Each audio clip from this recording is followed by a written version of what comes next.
ऐवान का काम है कानून साज़ी करना, उनके लिए लेजिस्लेशन करना। तो ये जो ऐवान है वो वाक़ई किसी हद तक आपको लगता है कि अपने काम को सही जस्टिफ़ाई कर रहे हैं?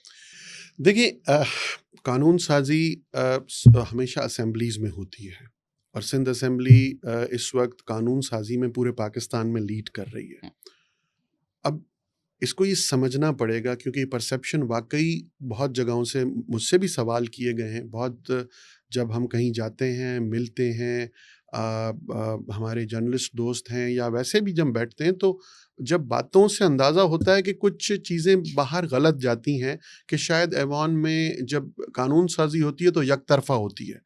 बहस नहीं करने देते, तकारीर नहीं होती और डिस्कशंस नहीं होती, तो ये बात गलत है। मैं इसलिए अब मैंने इनकरेज किया है कि यूनिवर्सिटीज़ के स्टूडेंट्स भी आएँ, आके हाउस की प्रोसीडिंग्स देखें कि किस तरह असेंबली चलती है। जो लॉ ग्रेजुएट्स हैं वो भी आके देखें ताकि उनको ये एक स्टूडेंट हमारे यंगस्टर्स जो हैं उनके दिमाग से एक बात निकले कि ऐवान के बारे में जो वो सोच के बैठे हैं कि सिंध असेंबली किस तरह की है और असल में सिंध असेंबली किस तरह उनकी भलाई के काम कर रही है, तो ये दो चीज़ों में फ़र्क है। तो आके जब वो विटनेस करेंगे तो उन्हें अंदाज़ा हो जाएगा कि किस तरीके से चीज़ें चलती हैं। देखिए जहाँ तक कानून साजी की बात है, तो जब गवर्नमेंट कोई भी कानून बनाती है, कोई भी ज़रूरत होती है कि हमें एक्ट बनाना है, तो वो पहले एक्ट बनता है, काबीना में जाता है, वो अप्रूव होता है, वो असेंबली में आता है, उस पे डिबेट होती है, बहस होती है।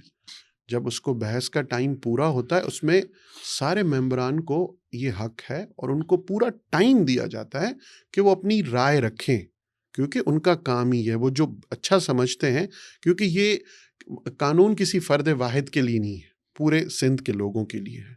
लोकल बॉडीज़ हो या कोई भी कानून जब प्रोविंशियल असेंबलीज़ बनाती हैं, तो जब वो डिस्कशन होती है, वो डिस्कशन का टाइम जब ख़त्म होता है, तो फिर उस लॉ को स्टैंडिंग कमिटीज़ में भेजा जाता है। स्टैंडिंग कमिटीज़ में हर पार्टी की मेंबरशिप होती है। उनको एक मेंबर्स उनके होते हैं, किसी के 2, किसी के 4, किसी के 5। फिर वहाँ पे डिस्कशंस होती हैं, वहाँ पे अगर कोई अमेंडमेंट है, तो वहाँ पे वो अमेंड कर सकते हैं उस चीज़ को कि ये चीज़ सही नहीं है, इस पॉइंट पे हमें इस क्लॉज़ में कोई एतराज़ है। तो स्टैंडिंग कमेटी 10, 15, 20 दिन जो टाइम मिलता है, उसमें वो बिल को, उसको एक्ट को सही करके फिर ऐवान में भेजती है। फिर वो ऐवान से मंजूरी मिलती है और फिर वो नाफिजुल अमल होता है।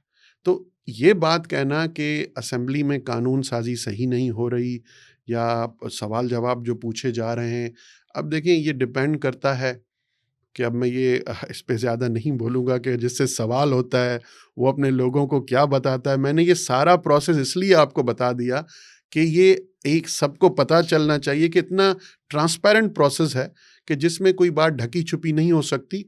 फिर जाके बिल पास होने के बाद जब नाफ़िज़ुल अमल होती है, तो फिर अब जिसे तनकीद करनी है, तो उसे हम तो नहीं रोक सर सकते।